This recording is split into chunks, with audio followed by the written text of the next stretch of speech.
So hey guys কি খবৰ আশা কৰিছোঁ সকলোৱে ভাল। ভিডিঅ'টো আৰম্ভণিতে সকলোকে ৭৯ সংখ্যক স্বাধীনতা দিৱসৰ বহুত শুভেচ্ছা জ্ঞাপন কৰিছোঁ। আজি এই বিশেষ দিনটো বেহাবাৰী আউটপোষ্ট সকলো অভিনেতা অভিনেত্ৰীক দেখা পোৱা গ'ল বিশেষ স্থানত। বেহাবাৰী আউটপোষ্টত টীমটোক দেখিবলৈ পোৱা গ'ল প্ৰকৃত আৰক্ষীৰ সৈতে।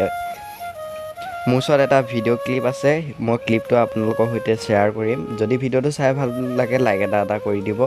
আৰু প্ৰতি বছৰে বেহাবাৰী আউটপোষ্টৰ 15 আগষ্ট উপলক্ষে এটা বিশেষ এপিছ'ড আহে আৰু এইবাৰো আপোনালোকে দেখিব পাৰিব। মই এতিয়া আপোনালোকক ক্লিপটো লগাই দিছোঁ, চাই লওক। সেই ৰিয়েল পুলিচ হৈ পেলাই আমি ৰিয়েল পুলিচৰ লগত স্বাধীনতা দিৱসৰ প্ৰাকখনত আমি খানাপাৰা পেৰেড গ্ৰাউণ্ডলৈ আহিছোঁ। আমাৰ স্বাধীনতা দিৱসৰ যি আখৰা চলি আছে পেৰেডৰ, তাত আমি অংশগ্ৰহণ কৰিবৰ কাৰণে। আৰু এই সুযোগতে সকলো আৰক্ষী বিষয়ালৈ, সকলো ভাৰতবাসীলৈ চেল্যুট জনাইছোঁ। যদি আপোনালোকে ইচ্ছা কৰে সম্পূৰ্ণ ভিডিঅ'টো চাবলৈ, মই ভিডিঅ' লিংকটো ভিডিঅ' ডিছক্ৰিপশ্যনত দি থ'ম, আপোনালোকে তাত গৈ পিনি চাব পাৰিব। আৰু আজি সন্ধিয়া আপোনালোকে বেহাবাৰী আউটপোষ্টৰ এপিছ'ডটো দেখিবলৈ পাব, এটা বিশেষ এপিছ'ড স্বাধীনতা দিৱসৰ উপলক্ষে। আৰু নতুন যদি কোনোবা আহিছে চেনেলটো ছাবস্ক্ৰাইব কৰি ল'ব। অনাগত দিনসমূহত আপোনালোকে বিচৰা খবৰসমূহ মই দিবলৈ চেষ্টা কৰিম। অন্য এটা ভিডিঅ'ত আকৌ লগ পাম।